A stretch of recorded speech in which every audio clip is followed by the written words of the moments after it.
तर ह्या आहेत शेवग्याच्या बिया. हे बघा, दाखवतो मग. शेवग्याच्या बिया आहेत. तर आपण ही बी आपण आता लावणार आहे. तर 2 बिया मी लावणार आहे एका जागेला. जे चांगलं झाड येईल ते झाड ठेवणार आहे. दुसरं झाड आपण उपटून टाकणार आहे, किंवा दोन्ही झाड आपण ठेवू शकता. तर ODC3 ह्या व्हरायटीच्या बिया आहेत. आकोट शेंग येते, चांगली शेंग असते. तर आपण ह्या बिया आपण प्रत्यक्ष आपण बागेत भेट देऊन तिथून आपण त्यांच्याकडून बुकिंग करून ह्या बिया आणलेल्या आहेत. आपल्याला 3000 रुपये किलोनं बिया मिळाल्या आहेत. आपण अर्धा किलो बिया आणलेल्या आहेत. तर हे बघू शकता. तर मित्रांनो, शक्यतो आपण बियांची लागवड केलेली चांगली रोपांपेक्षा, कारण की आपल्याला खात्रीशीर आपल्याला बिया मिळाल्या तर आपल्याला गॅरंटी सांगता येते की बाबा आपण हा वाण लावलेला आहे.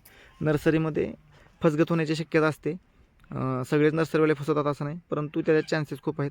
तर मित्रांनो, संपूर्ण व्हिडिओ जर पाहायचा असेल तर कृपया माझ्या यूट्यूब चॅनलला तुम्ही भेट द्या. तिथं संपूर्ण व्हिडिओ. धन्यवाद.